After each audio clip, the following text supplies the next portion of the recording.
I know that patriotic Canadians can feel this. Our government is tightening the screws on us more and more every day. It's becoming more and more difficult to criticize this government. They're hitting us with community guidelines. When you post on social media, I don't know the exact details of how the Canadian government is dealing with the social providers, but you can tell they're tightening the screws more and more. In the UK, they're already arresting 30 people a day, on pace to arrest 12,000 people over the course of the year.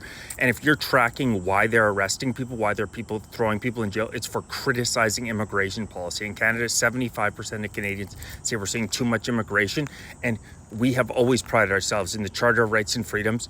You have the right to express yourself, regardless of how disgusting that opinion may be. Not that it's disgusting. It's certainly not disgusting to criticize immigration. It just means you love this country. But unless you're yelling fire in a movie theater, something extreme, the right to express yourself is the most fundamental right as a human that we have.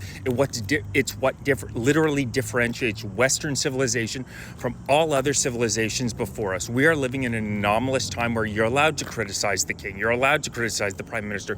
For the vast majority of human history, it would immediately land yourself rotting in prison or worse to criticize the king. That's what makes Western civilization so fantastic, and why it's so scary what they're attempting to do right now. Going after our free speech, our freedom of expression, all they have to do is lock a few people up, throw a few people in jail, and it'll scare everybody else off from feeling the ability to express themselves. Even if I don't agree with somebody, I absolutely will defend to the death their right to express themselves.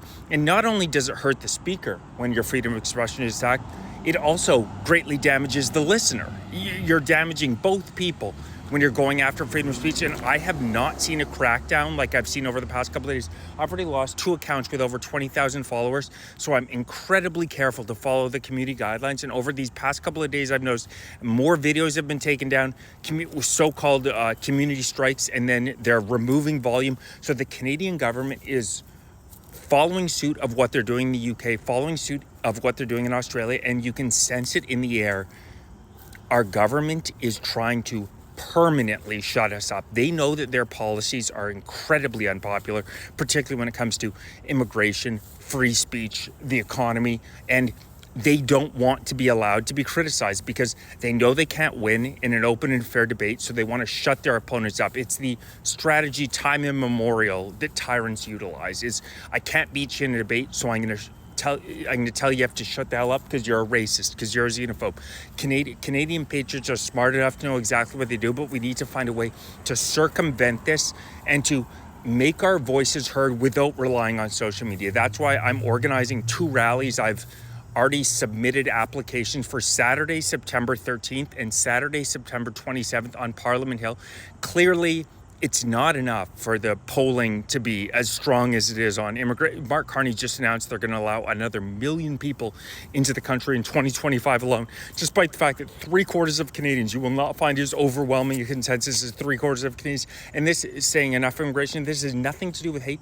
This is pure economics. It's common sense. The GDP per capita, Canada just measured 50th out of 50 countries, and we're such a resourceful country. The natural resources we have are incredible. We're one of the most resource-rich countries in the world, yet we've had no economic growth due to these insane immigration policies. It has nothing to do with hate. It has absolutely nothing to do with hate. It has to do with saying, hey, the government that we elect, their first priority is to look out for the people who elected them. There's nothing hateful about that. But they'll yell at you, they'll say you're a misogynist. Remember Justin Trudeau during the COVID times, he said there's a percentage of people with unacceptable views, they're racist, they're misogynist. This is how liberals try to debate every time. People are sick of it, people see through it, but they just think yelling racist, misogynist wins them an argument. When the data continues to pile up more and more and more, the middle class is getting absolutely destroyed by mass immigration. They can't win the debate, so they shut you the hell up. They say you're not allowed to speak. Like I said, time immemorial, this has been a tactic of tyrants, but we're not falling for it. And the data continues to come in and indicate how correct we are about how damaging this has been to the middle and lower class Canadians. If you're Mark Carney, if you spent I have to be very careful with what I say about where he's worked, but he's worked at global elite institutions. If you're in the top 0.01% of the population in the world, if you're a guy like Mark Carney, this past decade has been absolutely fantastic for you. Don't get me wrong. These ESG initiatives, these so-called green initiatives, that kill our oil. We have the potential to have an incredible oil industry in Canada, but it has been handicapped like you would not believe, not building any pipelines. But Mark Carney has gotten both to virtue signal. He's been able to virtue signal about what a fantastic guy he is, and he's gotten rich hand over fist with these so-called green initiatives. So I just want to warn Canadians, and you can feel it in the air. We have to start actually physically getting out on the streets, because they're really tightening the screws with online communications. It's disturbing, but they are really tightening the screws.